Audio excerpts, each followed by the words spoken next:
Herkese merhaba arkadaşlar. Bugünkü videomuzda bu 7 Destroy'un ayna siləcəklərini dəyişəcəyik. Bura gəlirik. Sonra bura Repair.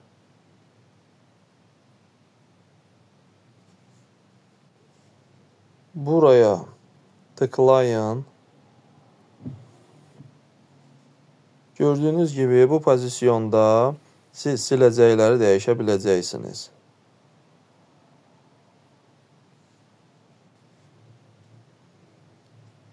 Sonra tıklayaraq